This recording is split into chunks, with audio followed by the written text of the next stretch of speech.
কি জ্বালা! এই মৌমাছির জন্য ঘরে ঢুকতেও পারছি না। তোমাকে সেই কবে থেকে পই পই পই পই করে বলছি মৌচাকটা ভাঙো ভাঙো, তুমি তো আমার কোনো কথা কানে তুলছো না। আরে বাবা, মৌচাক ভাঙা কি অতই সহজ? তাহলে বাইরে থেকে লোক ডেকে আনো। লোক ডেকে আনো? জানো ওই মৌচাক ভাঙতে কত টাকা নেবে? তাই বলে তুমি মৌচাকটা ভাঙবে না? এভাবে আর কতদিন আমরা ঘর ছেড়ে বারান্দায় দিন কাটাবো? যতদিন না বিনা খরচে মৌচাকটা ভাঙতে পারছি ততদিন কেন রাতও ওই বারান্দাতেই কাটাতে হবে। হ্যাঁ,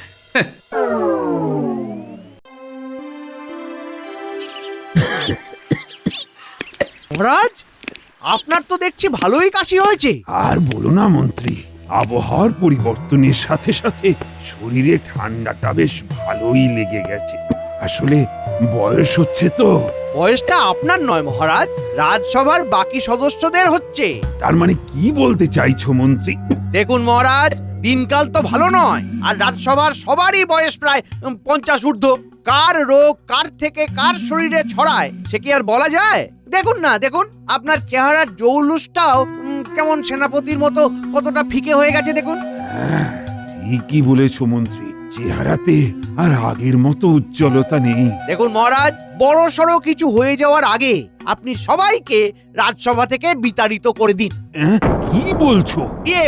মানে আমি বলতে চাইছি, যারা আর কি 50 ঊর্ধ্ব, মানে যাদের 50 বছর হয়ে গেছে তাদেরকে এইবার অবসর দিয়ে দিন। হ্যাঁ, কি বলছো? 50 ঊর্ধ্ব সবাইকে আমি অবসর দিয়ে দেব? তাহলে রাজসভা চলবে কিভাবে? আরে মহারাজ, আমি তো আছি, চিন্তা করছেন কেন? কিন্তু তুমিও তো 50 ঊর্ধ্ব। দেখুন মহারাজ, এত বড় রাজ্যপাট তো আর আপনার একার পক্ষে চালানো সম্ভব নয়, একজনকে তো থাকতেই হবে। আর রইল বাকি রাজসভার বাকিদের কাজ। আসলে সারা বছর ধরে বাকিরা যা কাজ করে তাতে আপনার শুধু শুধু সমস্ত মাইনের অর্থ জলে যায়।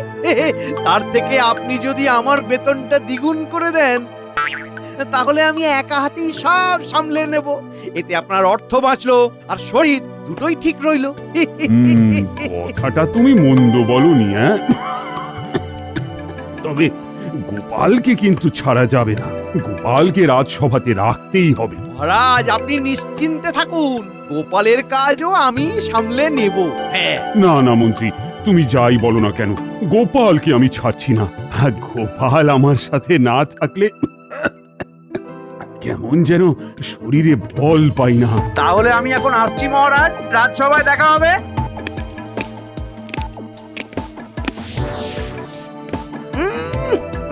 গোপালকে ছাড়া নাকি শরীরে বল পান না, যত সব আদিক্ষেতা। ঠিক আছে, আগে বাকিদেরকে রাজসভা থেকে তাড়াই, তারপর গোপালকেও ঠিক কায়দা করে বের করে দেব।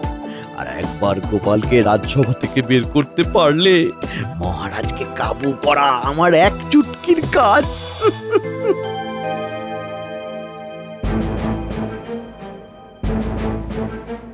না না মহারাজ, এটা আপনি কি বলছেন? সবাইকে এভাবে অবসর দেওয়া যায় নাকি? হ্যাঁ, আরে না না গোপাল, তুমি বুঝতে পারছো না, আমি তো তোমাকে অবসর দিচ্ছি না। মহারাজ, আমাদের এইভাবে অবসর দিয়ে দিচ্ছেন, বাকি দিনগুলো আমাদের কিভাবে চলবে একটু ভেবে দেখুন। চিন্তা নেই সেনাপতি, চিন্তা নেই, তোমাদের বেশ কিছু পরিমাণে অর্থ অবসরকালীন ভাতা হিসেবে দিয়ে দেওয়া হবে। হ্যাঁ হ্যাঁ হ্যাঁ, তোমাদের কোনো অসুবিধে হবে না। মানে মহারাজ, এইভাবে আমাদেরকে রাজসভা থেকে বিতাড়িত করলে আমরা অনেক সমস্যায় পড়ে যাব। হ্যাঁ, সেটাই তো। মহারাজ, আমাদের অজ্ঞাতে আমাদের দ্বারা যদি কোনো ভুল হয়ে থাকে তাহলে আমাদেরকে বলুন। আরে এত কথার কি আছে? মহারাজ যখন একটা সিদ্ধান্ত নিয়েছেন তখন আমাদের সকলকেই সেই সিদ্ধান্তটা মেনে নেওয়া উচিত। সে না হয় মহারাজের সিদ্ধান্তকে আমরা অমান্য করলাম না, কিন্তু এই রাজপণ্ডিত, বিজ্ঞানী, সভাকবি, সেনাপতি এরা যারা রাজসভার বিভিন্ন কাজে নিযুক্ত রয়েছে, এদেরকে অবসর দিয়ে দিলে এদের কাজগুলোকে সামলাবে শুনি। এরা আবার রাজসভার কোন কাজে আসে আমার তো চোখে পড়ে না, এমনকি মহারাজেরও চোখে পড়ে না। তাই শুধু শুধু তোমাদের পেছনে অর্থ ব্যয় করে রাজ্য ভাণ্ডার শূন্য করার কোনো মানেই হয় না। এই মানে বলছিলাম কি মন্ত্রী, এখনো সময় আছে, তুমি একা হাতে সবকিছু সামাল দিতে পারবে তো? সব দিক বুঝে শুনে বলো। মহারাজ, আমি জোর গলায় বলতে পারি এরা যা কাজ করে তার থেকে দ্বিগুণ কাজ আমি একা হাতে সামলে নিতে পারবো। মন্ত্রী মশাইয়ের এত ছটফটানি কোথা থেকে আসছে সেটাই তো আমি বুঝতে পারছি না। এবার একটা মন্ত্রী নিশ্চয়ই কোথাও না কোথাও একটা গন্ডগোল পাকিয়েছে। তাহলে কথা হয়ে গেল, এবার এসো দেখি এক এক করে সবার ভাতাগুলো নিয়ে যাও। কই এসো।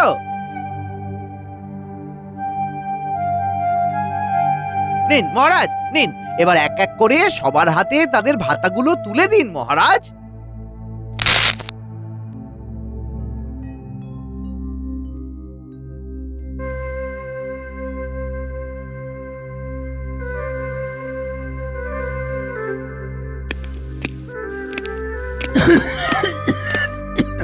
গোপাল, গোপাল তুমি এসেছো?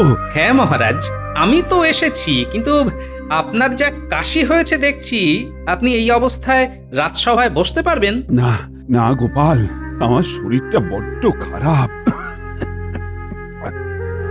সভায় আর বসা হবে না। তুমি তুমি বরং বাড়ি ফিরে যাও। যাবার পথে তোমার এই মাসের মাইনেটা কিন্তু রাজকোষ থেকে নিয়ে যেও। রাজকোষ এখন কার দায়িত্বে আছে মহারাজ? মন্ত্রী মন্ত্রী সবটা সামলাচ্ছে। একা হাতে যে এত কাজ সামলাতে পারে সত্যি আগে জানতাম না। হুম, বেড়ালকে মাছ পাহারার দায়িত্ব দিয়েছেন মহারাজ। যাই গিয়ে দেখি মাছটা অক্ষত আছে কিনা।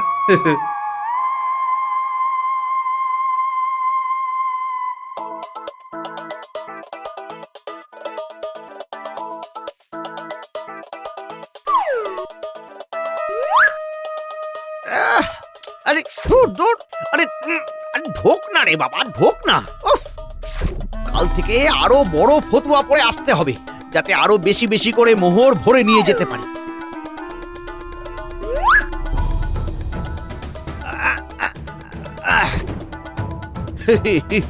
ফতুয়া ভরে মোহর নিয়ে নিয়েছি। এইভাবে প্রতিদিন মুঠো মুঠো মোহর সরাতে পারলেই দুদিনেই আমি কৃষ্ণনগরের দ্বিতীয় রাজা। এবার শুধু বুদ্ধি করে বাকি রাজসভাসদদের মতো গোপালটাকেও এই রাজসভা থেকে বিতাড়িত করতে হবে, তাহলে একেবারে কেল্লা ফতে। আচ্ছা,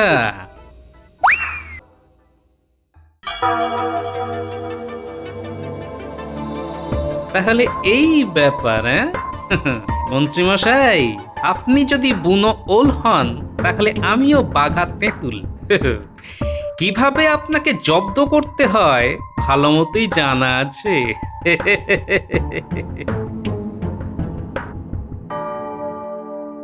কিরে, খবর কি তোদের?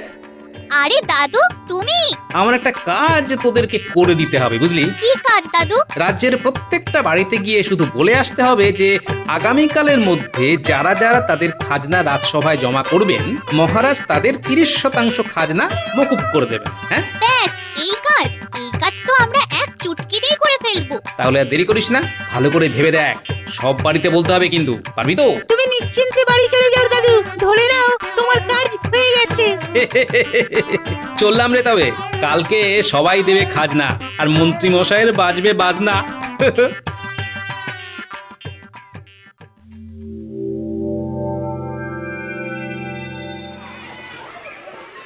মন্ত্রী মশাই, আমার খাজনা তো আগে নিন। তোমার খাজনা আগে নেবে মানে?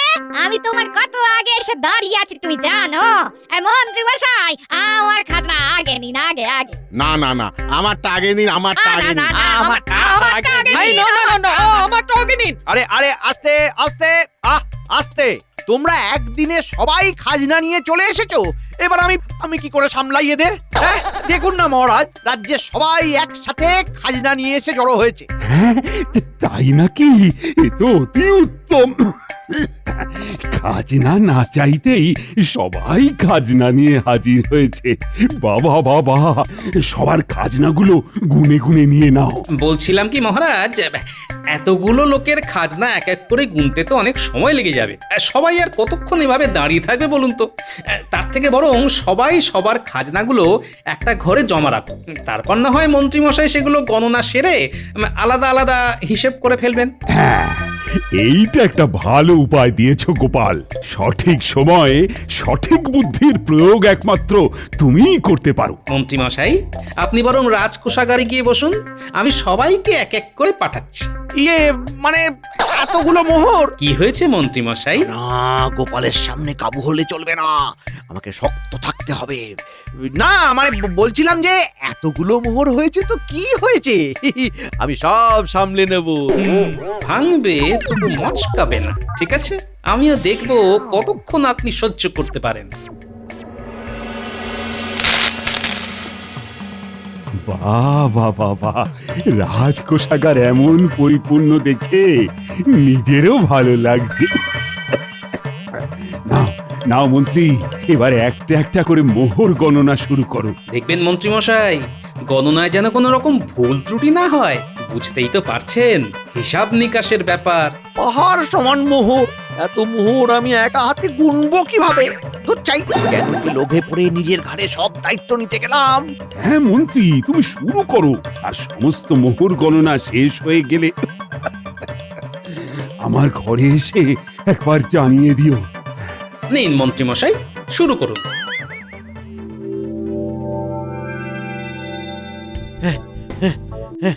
এ, 10,025, 10,026, এই 10,027, ও মা গো, আর পারছি না, আর পারছি না। কি ব্যাপার মন্ত্রী মশাই, মনে হচ্ছে হাঁপিয়ে গেছেন? তাহলে কি আমি ওই মহারাজকে গিয়ে বলবো?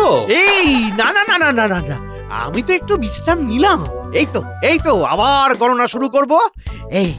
এই 10,026, 10,027, 10,027। শেষে 10,026 ছিল নাকি 17 ছিল? কোনো গন্ডগোল হচ্ছে না তো মন্ত্রী মশাই? 26 নাকি 27,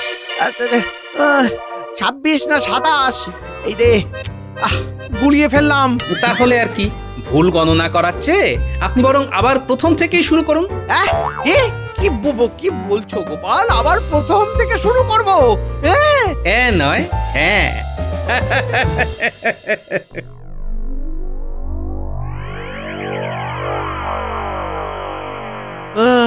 98, 99, 100, 230, 235, 280, 500, 578, 579, 500।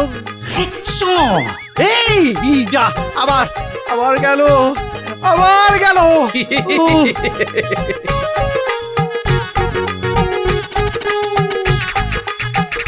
নব্বই হাজার 591, 90,592, আরে এই হলো 90,593।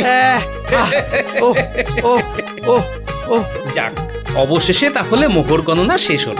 যান, এবার মহারাজকে গিয়ে খবরটা দিয়ে আসুন। গোপাল, আমার আর ওঠার শক্তি নেই গোপাল, আমি একটু এইখানে বিশ্রাম নিতে চাই। হ্যাঁ, একটু বিশ্রাম নিতে চাই গোপাল। এই যে গোপালের গেড়াকল মন্ত্রী মশাই, এখান থেকে ছুটি পাওয়া অত সহজ নয়।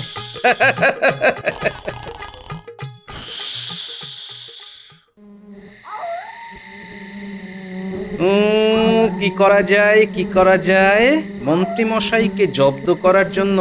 আর কি করা যায়? জব্দ তো তোমাকে আমি করব। আমি চললাম। দেখি গিন্নি, তুমি আমরা এত রাতে যাচ্ছ কোথায়? যেখানে দু চোখ যায় সেখানেই যাও। আরে বাড়ি থেকে বেরিয়ে দু চোখ খুললেই তো বন আর জঙ্গল দেখতে পাবে। দরকার হলে বন জঙ্গলে গিয়ে থাকবো, কিন্তু দিন রাত এক করে মৌমাছির ভয়ে আমি আর এ বাড়িতে থাকতে পারবো না। ওই মৌমাছির সাথে বসবাস করো তুমি। হ্যাঁ, আমি চললাম। মৌমাছি পেয়েছি গিন্নি, পেয়েছি। পেয়েছো মানে কি পেয়েছো? হ্যাঁ, এই দেখো, তুমি আমাকে আর যাই বলো, আমি কিন্তু এখানে থাকবো না। গিন্নি, একটু সবুর করো, কালকের মধ্যে ওই মৌচাক হাওয়া হয়ে যাবে। সত্যি তো, তোমার কথা আমার মোটে বিশ্বাস হয় না। হ্যাঁ, আরে বাবা, সত্যি সত্যি সত্যি, একেবারে 3 সত্যি।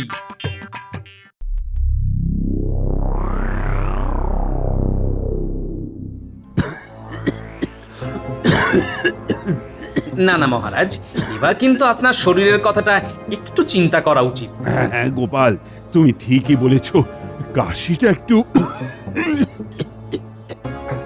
বেশি হয়ে গেছে। কি করি বলো তো? সেই জন্যই তো বলছি মহারাজ, আপনার পাচন খাওয়া উচিত। একবার রাজবৈদ্যকে বলবো। রাজবৈদ্যকে বলে কি কোনো লাভ হবে? কোনো কিছু আগে পিছে না ভেবেই তো আপনি রাজবৈদ্যকে অবসর দিয়ে দিলেন। এখন কি আর রাজবৈদ্যকে বলে কোনো লাভ হবে মহারাজ? তাহলে তাহলে কি করি বলো তো গোপাল? মহারাজ, ওই রাজবৈদ্যর সাথে তো আমার মোটামুটি ভালোই সম্পর্ক ছিল।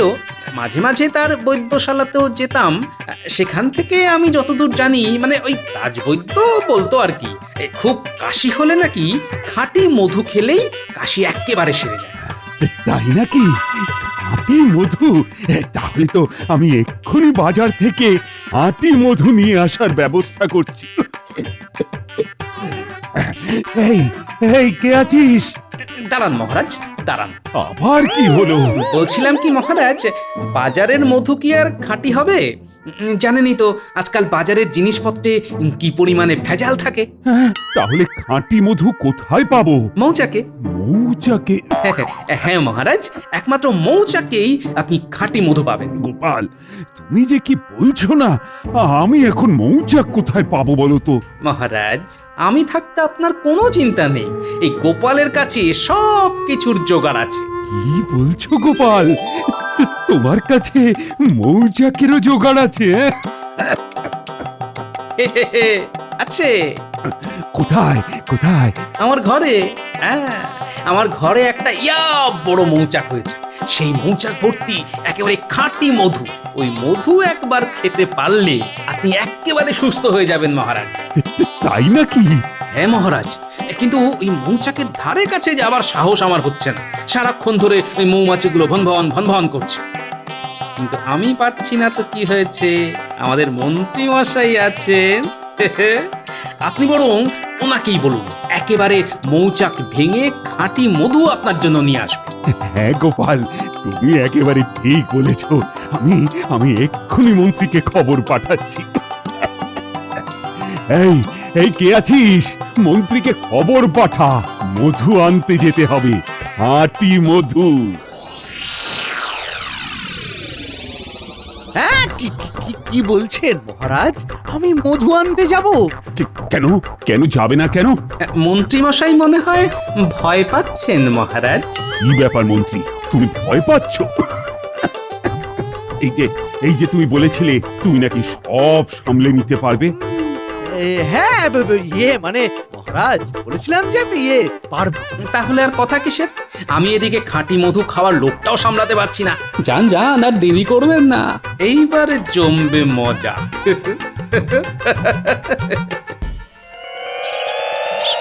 নিন মন্ত্রী মশাই, এবার এক পা দুপা করে এগিয়ে যান। মানে গোপাল। আর কোনো মানে বোঝাতে হবে না মন্ত্রী মশাই, যান। ওরে বাবারে, ওরে বাবারে, আজকে যে কপালে কি আছে একমাত্র ঈশ্বরই জানেন। কি আছে, কি আছে? বাবারে বাবারে বাবারে বাবারে, কত মৌমাছি! সামনে আগালেও বিপদ, পিছলেও বিপদ। বিপদ বিপদ, পিছনের বিপদটা আরো ভয়ঙ্কর। না না, মনে সাহস আনতে হবে, যা হবে দেখা যাবে। এই হুশ হুশ, যা যা যা, আরে যা না বাবা, যা যা, হুশ হুশ, এই হুশ, যা যা না রে, হুশ, এই হুশ, এই মৌমাছি হুশ। ওরে বাবা গো, ওরে বাবারি, ওরে বাবা, ওরে বাবা গো, ওরে মা গো, কে আছো, কে আছো, বাঁচাও বাঁচাও বাঁচাও, কে আছো, বাঁচাও বাঁচাও। ওরে বাবা রে, ওরে বাবা রে, ওরে ওরে বাবা রে, ওরে মা, পড়ে গেলাম, পড়ে গেলাম, ও বাবা গো, পড়ে গেলাম। মশাই, বাঁচতে চাইলে তাড়াতাড়ি ওই পুকুরে ঝাঁপ দিন।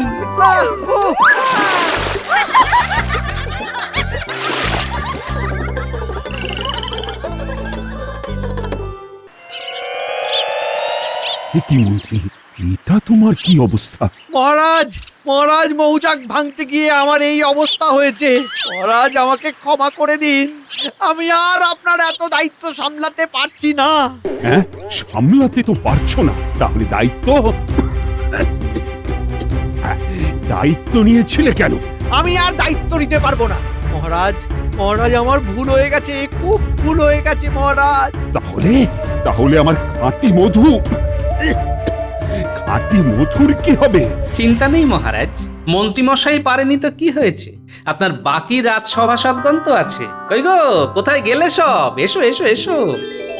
এই যে মহারাজ, আপনার খাঁটি মধু একেবারে মৌচাক ভেঙে নিয়ে এসেছি।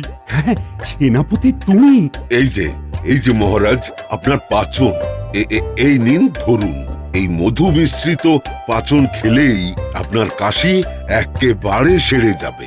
মহারাজ, মৌচাকের এই খাঁটি মধুটি আমি বৈজ্ঞানিক পদ্ধতিতে আরেকবার পরিশ্রুত করে দিয়েছি। হ্যাঁ, এই মধু খেলে আপনার শরীর খুব ভালো থাকবে। তোমরা এসব আমার জন্য করেছো? হ্যাঁ হ্যাঁ মহারাজ। দেখছেন তো মহারাজ, যাদেরকে আপনি অকেজো ভেবে অবসর দিয়ে দিলেন তারাই আজ আপনার কাজে আসলো তো। সত্যি সত্যি আমার নিজের খুব লজ্জা বোধ হচ্ছে। আমি আমি যাদের কথা একবারও ভাবলাম না, তারা আমার জন্য এত কিছু করলো। আমি আমি তোমাদের কথা দিচ্ছি,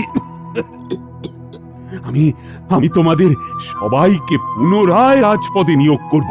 আর আর এই সব কিছু হয়েছে মন্ত্রীর জন্য। আমার কানে পুষ্মন্ত্র দিয়ে কান ভারী করা। মন্ত্রী মন্ত্রী, তোমাকে তো আমি শুলে চড়াবো। দরকার নেই মহারাজ, মন্ত্রীমশাই এমনি মৌমাছির হুলে পুরো তুলতুলে আলু মাখা হয়ে আছেন। নিন মহারাজ নিন, মধুটা খান এইবার। আরে, মধুটা তো দারুণ স্বাদ। গোপালের বাড়ির খাঁটি মধু বলে কথা, ভালো তো হতেই হবে। কি বলেন মন্ত্রীমশাই? হ্যাঁ,